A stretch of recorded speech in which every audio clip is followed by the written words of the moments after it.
My upgrades are Invincible, Chapter 4, Fan Fiction, by Azazyel.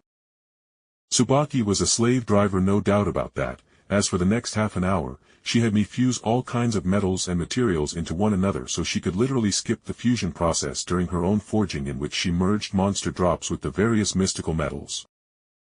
So, for saving you dozens of work hours, can I get some drops you don't need to make my own weapons and armor better?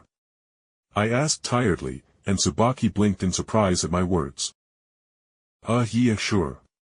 She drawled out, and then she bent over to drag a box out of a low shelf, showing how her voluminous pants could be tight and how her backside didn't lose out much to my goddess Hephaestus's sculpted ass.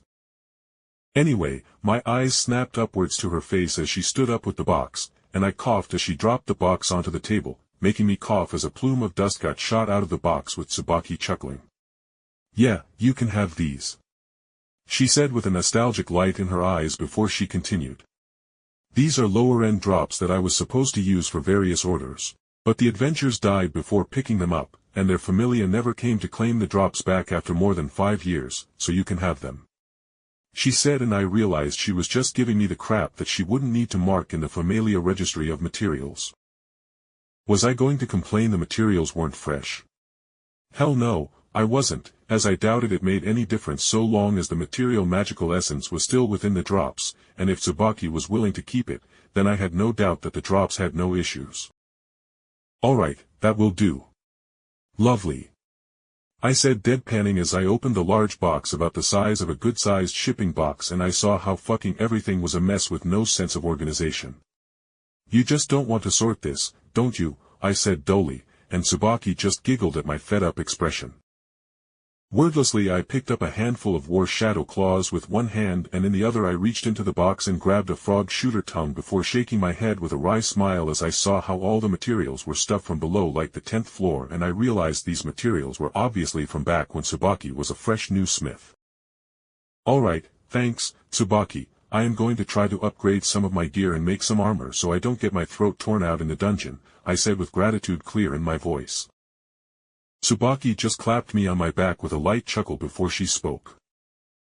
Just be careful, El newbie. The dungeon is alive in its own way and only wants to kill you. So don't try to stick your dick into one of the monsters unless you plan to tame it, Tsubaki said cheerfully, and seeing me gawk at her words, she burst into laughter. Haha, you should see your face, SNRK. Yeah, there are a lot of female monsters in the dungeon, and yes, some dumbass like to tame them to get some easy puss, even out of the dungeon, she said shamelessly, but then she spoke more seriously. But monsters regardless of the species are dangerous, so don't do that stupid shit even if you come across a big titty goblin or something, Tsubaki said with an eye twitching, and I nervously chuckled as I could see there was a whole story about said big titty goblin she mentioned. So after that dire warning to not fuck dungeon monsters unless I was willing to risk terrible injuries, I quickly got away from Tsubaki before she could go on a tangent about the perverts in the dungeon with the box of old drops she gave me in Space Pocket. So once I got to my small private room, I was able to lay everything on the bed and figure out what I wanted to do. I hummed and thought as I took in the drops, and the first thing I did was take some of the high-quality steel and some of the infant dragon leather to make some armor for myself, with the steel being used to make a chain mail between the 2 layers of the dragon leather so I could still have good durability while also having the durability and fire resistance of the dragon's leather on the outside, and that's what I did for a simple Roman-style helmet, chest piece, and an armored skirt that hung down to my thighs, while I made more complicated armor to cover my knees and feet and greaves so I could maintain easy mobility. After putting on the armor that was just shy of being snug to my frame, I hummed and thought as I hopped in place, and I realized that just getting the fauna had boosted my natural strength by a good bit, so I couldn't really guess the weight of the armor exactly. But I knew that its lighter weight wouldn't be too bad even after wearing it for several hours in the dungeon. Now what the hell do I do for a weapon? I muttered as I checked on that spear, and I recalled the hidden mission within it, and I wondered if there were hidden missions for making other weapons and using monster materials in said weapons, and whether I could fuse the weapons with hidden missions done to other weapons to stack their effects. Do I stick with a spear or do I get fancy and go for some fantasy shit? I muttered as I stared at the spear I already made that had those goblin missions. But then I had a realization as I stared at the spear, and I recalled how my fusion could take the shape of whatever I damn well pleased if there was enough materials. I could make my weapons into the shape of Dark Souls and Elden Ring weapons, and seeing as I could fuse magical materials into them, perhaps I could even truly bring those weapons to life again. Wordlessly I took a pile of blood-sucking vines from the jungle floors, a handful of the serrated finger claws of war shadows, and lastly a small pile of monster stones, and then I fused a combination within my pocket space, and as I held the katana in my hand I could already hear the salty cries of countless PvPers and PvE players bitching about the rivers of blood katana from Elden Ring as the weapons info filled my mind. Rivers of blood, drink daily the blood of your enemies. The blade uses the user's mana to send slashes of crystalline blood beams outwards with the movements of the blade. User also will be healed slightly by burying the sword into an alive foe and allowing the sword to drink the blood of the living. Hidden mission, dash. I couldn't help but manically giggle at the sight of the weapon as I dropped the sword onto my bed with a soft thudding noise. I leaned back to stare at the ceiling before sighing as I realized that using a katana is the most fucking weeb overused thing ever for someone being ice-skate. Should I try to make Thor's hammer and make it a combination of my glove so it will return to that hand via some magic magnetic fuckery?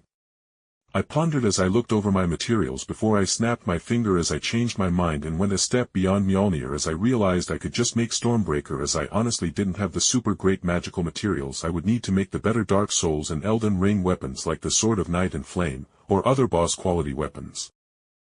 The problem with having the ability to make damn near any weapon I wanted with their special effects was that I didn't know what the hell to use. Of course, other than not wanting to use a super complicated weapon, as I wasn't going to spend weeks, if not months, learning how to use a bladed whip or something. Fuck it, I will do this then, I said, shrugging as I realized that my desire to make all these weapons meant that I was going to probably cycle through different weapons and not solely use one, as different situations in the dungeon could call for different weapons with different abilities. So with that realization out of the way, I fused a wrist brace with a bunch of materials to make a good-sized battle axe that with a flex of mana would fly handle first back into my hand as I made the axe in the shape of the Leviathan axe from God of War, but without the whole freezing effect as I had no such materials to grant the axe set abilities. Returning axe, axe that the user made to return to handle first to the user after being thrown. Hidden mission, X. Looking at the axe I made, I blinked as I realized that the X in the hidden mission area meant that there were no hidden missions for this weapon at all. So that means that weapons needed to be of a certain magical level or something to have them, maybe? Either way, I shook my head and sighed as I put my leftover materials away and tucked myself into bed, and relaxed. Because I was going back into the dungeon tomorrow after exploring Ororio a bit.